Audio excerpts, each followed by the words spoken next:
ओम श्री गणेशाय नमः। नमस्कार दोस्तों, इतिहास हमारा चैनल में आप सबका स्वागत है। मित्रों, 4 जुलाई को है देव शनि एकादशी।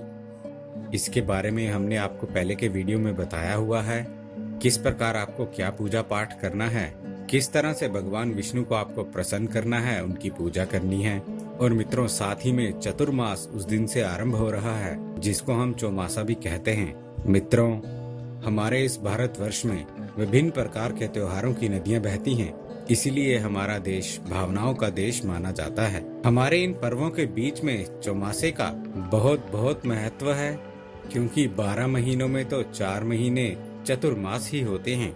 मित्रों, हिंदू कैलेंडर के हिसाब से आषाढ़, श्रवण, भाद्रपद, अश्विन और कार्तिक तक रहता है। इस तरह चौमासा आषाढ़ की जो एकादशी होती है, देवशयनी एकादशी या हरि एकादशी, शुक्ल पक्ष से उस दिन से शुरू होकर के कार्तिक की एकादशी जो आएगी, जिसको हम देवउठानी एकादशी के नाम से भी जानते हैं, और जिस दिन तुलसी माता का विवाह हम करते हैं उस दिन तक ये रहती है। और इस काल को हम चौमासा यानी अर्थात चतुर्मास कहते हैं। मित्रों, ये 4 महीने यानी कि आषाढ़, श्रावण, भाद्र और अश्विन और अर्ध कार्तिक चतुर्मास कहलाते हैं। मित्रों, इन दिनों में कोई भी शुभ कार्य नहीं किए जाते, जैसे विवाह संबंधित हुए, मुंडन कार्य हुए, नामकरण हुए, गृह प्रवेश हुए, लेकिन धार्मिक अनुष्ठान बहुत सारे किए जाते हैं। आप इस दिन, इस समय यानी कि इन दिनों में भागवत कथा करें, रामायण करें, सुंदरकांड का पाठ करें, भजन संध्या करवाएं, सत्यनारायण भगवान की पूजा करें। इसके अलावा जो भी आप दान पुण्य करना चाहते हैं अपनी अपनी श्रद्धा के अनुसार, वह आपके लिए बहुत लाभदायक होगा। मित्रों, यहाँ तक कि जो लोग जैन धर्म को मानते हैं वह लोग भी चौमासे को बहुत महत्व देते हैं और बहुत सारा सत्संग आदि करते हैं।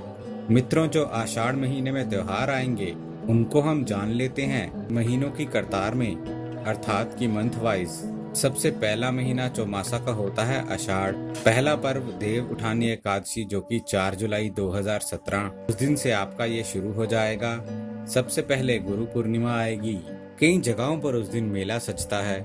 गुरु पूर्णिमा खास तौर पे शिरडी वाले साईं बाबा, गजानन महाराज, सिंघाजी, धूनी वाले एवं जहाँ बड़े बड़े गुरु विराजमान हैं, वहाँ पे ये बहुत ज्यादा ही धूमधाम से मनाया जाता है। दूसरा चतुर्मास का महीना श्रावण आएगा। बहुत ही पावन महीना होता है, किसी को बताने की ये जरूरत नहीं है। ये भगवान भोलेनाथ बाबा शिव का महीना है। भोलेनाथ की जितनी पूजा अर्चना करेंगे उतनी ही कम है। रक्षाबंधन, नाग पंचमी, हरियाली तीज, हरियाली मावस, श्रावण के सोमवार, इस महीने में बहुत सारे पावन तीज त्योहार आते हैं। और फिर दोस्तों आता है भाद्रपद का महीना, जो कि चतुर्मास का तीसरा महीना माना जाता है। इसमें भी कई त्योहार, कजरी चीठ, अष्टमी, हमारे ठाकुर जी की जन्माष्टमी आएगी, गोगा नवमी आएगी, जया अजया एकादशी आएगी, पितृपक्ष शुरू हो जाते हैं, अनंत चतुर्दशी आएगी। दोस्तों, भरपूर रीति रिवाजों से भरा हुआ है हमारा समाज। चौथा महीना आएगा मित्रों अश्विन का। इसमें पितृमोक्ष, अमावस, नवदुर्गा की नवरात्रि शुरू हो जाएगी।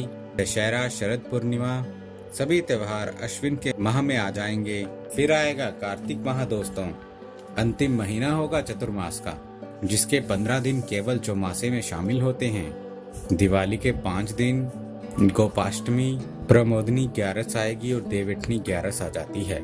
इस तरह चौमासे का ये समय समाप्त हो जाता है। मित्रों, आशा करता हूँ अब आपको समझ में आ गया होगा कि चौमासा क्या होता है। चौमासे का समय समाप्त होते ही आप देखेंगे कि शादियों का मुहूर्त आरंभ हो जाता है। बीच में इस समय पर शादियाँ क्यों नहीं होती हैं, ये आज आपको समझ में आ गया होगा। चतुर्मास खत्म होने के पश्चात शादियाँ, मुंडन, जो भी कार्य होते हैं वह सब प्रारंभ हो जाएंगे और देवउठनी 11 से ही शादियाँ शुरू हो जाती हैं।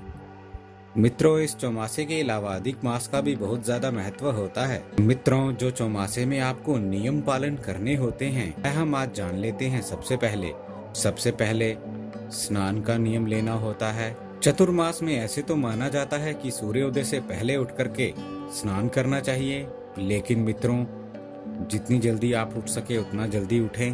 और स्नान आदि करके अपनी जो रोज की पूजा है वह जरूर करें। अगर हो सके तो इन 4 महीनों में किसी मंदिर में जाकर के झाड़ू लगाएं। खास तौर पर श्रावण और कार्तिक के महीने में तुलसी माता की भी पूजा की जाती है और कई लोग पूरे 4 महीने तक एक वक्त का भोजन करते हैं। रात में सिर्फ फलाहार करने का नियम होता है। तो अगर आप चाहते हैं कि इन चतुर्मास में इस नियम का पालन कर सकते हैं तो जरूर करें। 4 महीने सिर्फ एक वक्त का आपको भोजन करना है और रात के समय अगर आप चाहें तो फलाहार कर सकते हैं। मित्रों, पूरे 4 महीने में प्याज, लहसुन, बैंगन, मसूर की दाल जैसे भोजन पदार्थ ग्रहण नहीं किए जाते हैं। तामसिक भोजन की मनाही रहती है।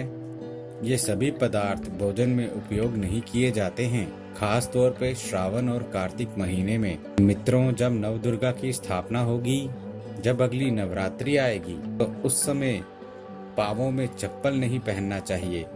जब नवदुर्गा की स्थापना करेंगे तो उस समय अपने बाल और दाढ़ी नहीं कटवाने हैं। पूरे चौमासे में गीता पाठ, सुंदरकांड, भजन कीर्तन, रामायण पाठ सभी अपनी अपनी श्रद्धा अनुसार करें। मित्रों, ये सब उपाय आप अभी कर नहीं सकते हैं तो कम से कम कानों में ये भजन लगाकर ही सुने। इसके अलावा मित्रों, कोई भी दान पुण्य एवं तीर्थ यात्रा की जाती है, सिर्फ तीर्थ यात्रा, वह भी ब्रज की यात्रा होती है। इस दौरान बाकी सभी प्रकार की यात्राएं निषेध होती हैं। ऐसा माना जाता है कि चतुर्मास के दौरान सभी देवी देवता ब्रज में जाकर निवास करते हैं, जिसकी वजह से ब्रज यात्रा मानी जाती है। बाकी सभी प्रकार की यात्राओं को टाल देना चाहिए, अर्थात कि नहीं करनी चाहिए। ऐसा माना जाता है कि इन 4 महीनों पर एक ही स्थान पर आपको घर के अंदर रहना चाहिए। चतुर्मास का हमारे जीवन में दोस्तों बहुत ही ज्यादा महत्व है और 4 महीने यदि एक स्थान पर रह करके ध्यान लगाएंगे, प्रवचन आदि करेंगे, तो इससे युवाओं का भी मार्गदर्शन होता है। चतुर्मास खुद को समझने और अन्य प्राणियों को अभयदान देने का अवसर माना जाता है और भगवान विष्णु गुरु तत्व में जहाँ शांति पाते हैं, वहाँ 4 महीने वह समाधिस्थ रहते हैं। इस दौरान आपको क्या करना चाहिए? जलाशय में स्नान करें, तिल और जौ पीस कर बाल्टी में डाल लें, उसमें बेलपत्र डाल लें और फिर स्नान करें। इससे पाप का नाश होता है, तन मन के दोष मिटते हैं। और अगर 5 बार ओम नमः शिवाय इसका मन मन में जाप करेंगे और फिर पानी का लोटा अपने सिर पे डालेंगे तो पित्त की बीमारी, कंठ का सूखना, ये सब कम हो जाता है। चिड़चिड़ा स्वभाव कम हो जाता है और आपके स्वभाव में जलीय अंश रस आने लगेगा। दोस्तों, भगवान नारायण शेष शैया पर शयन करते हैं, इसलिए 4 महीने जलाशयों में तीर्थ तत्व का प्रभाव आ जाता है। मित्रों, कोशिश करनी चाहिए कि इस दौरान सादे बिस्तर पर सोना चाहिए, संतों के दर्शन करने चाहिए, सत्य वचन बोलने चाहिए, धर्म शास्त्र के पाठ करने चाहिए, सत्संग सुने, संतों की सेवा करें। इन कार्यों के लिए 4 महीने दुर्लभ हैं। मित्रों, ऐसा माना जाता है कि स्टील के बर्तन में भोजन करने की अपेक्षा अगर पलाश के पत्तों पर भोजन करें तो भोजन पापनाशक और पुण्यदायी होता है, ब्रह्म भाव को प्राप्त करने वाला होता है। मित्रों, इस चतुर्मास में 4 महीनों में 2 एकादशी आती हैं, 2 पक्ष की, ये तो आपको पता ही होगा, एक कृष्ण पक्ष की और शुक्ल पक्ष की। इन दोनों एकादशियों का व्रत करना चाहिए। 15 दिनों में 1 दिन का उपवास, जो 14 दिनों का खाया हुआ जो भी बिगड़ा हुआ अन्न है वह आपको तेजस्व करेगा, ओज, तेज और बुद्धि को बलवान बनाएगा। और चतुर्मास में भगवान विष्णु के आगे पुरुष सूक्त का पाठ करने वाले को बुद्धि का विकास होता है। सुबह या जब भी समय मिले भूमध्य में ओमकार का ध्यान करें, उससे बुद्धि का विकास होता है। दान, दया, इंद्रिय संयम करने वालों को उत्तम लोकों की प्राप्ति होती है। अगर आप आंवला और मिश्री के जल से भी स्नान करें तो भी महान पुण्य की प्राप्ति होती है। मित्रों, अब आपको इस बात का ध्यान रखना है कि आपको क्या क्या इस महीनों में नहीं करना है। पराया धन नहीं हड़पना है, दूसरों की निंदा नहीं करनी है, ब्रह्मचर्य को नहीं तोड़ना है, वरना जो भी पुण्य आप इन 4 महीनों में अर्जित करते हैं वो अगर आप इनमें से एक भी छोटी सी गलती कर देते हैं वह सभी खत्म हो जाएगा। तांबे के बर्तन में विशेष तौर पे भोजन नहीं करना है, पानी नहीं ज्यादा पीना है। चतुर्मास में काला और नीला वस्त्र पहनने से स्वास्थ्य हानि होती है, पुण्यों का नाश होता है। पर निंदा महापापम शास्त्र वचना, पर निंदा महापापम, पर निंदा महाभयम, पर निंदा महादुखम, तस्या पातकम ना परम। ये स्कंद पुराण का श्लोक है। पर निंदा महापाप है मित्रों, और पर निंदा महाभय है, महादुख है। पातकय न परम, उससे बड़ा कोई पाप नहीं है।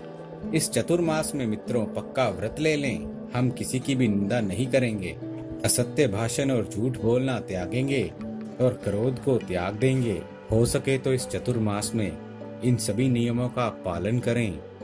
यदि ना हो सके, जिन भी नियमों का आप पालन करने में सामर्थ्य हो उनका पालन करें और कोशिश करें कि अपने लिए पुण्य को अर्जित कर सकें। उम्मीद है दोस्तों आपको हमारे द्वारा दी गई ये जानकारी अच्छी लगी होगी। यदि आपको हमारे द्वारा दी गई ये जानकारी अच्छी लगी है तो कृपया हमारा चैनल सब्सक्राइब करें, हमारे इस वीडियो को लाइक करें और हाँ, शेयर करना ना भूलें। दोस्तों, हमें आपके सुझावों का भी इंतज़ार रहेगा, इसलिए प्लीज़ अपने कमेंट्स हमारे साथ शेयर करें। हमारे इस चैनल के साथ बने रहने के लिए आपका बहुत बहुत धन्यवाद दोस्तों।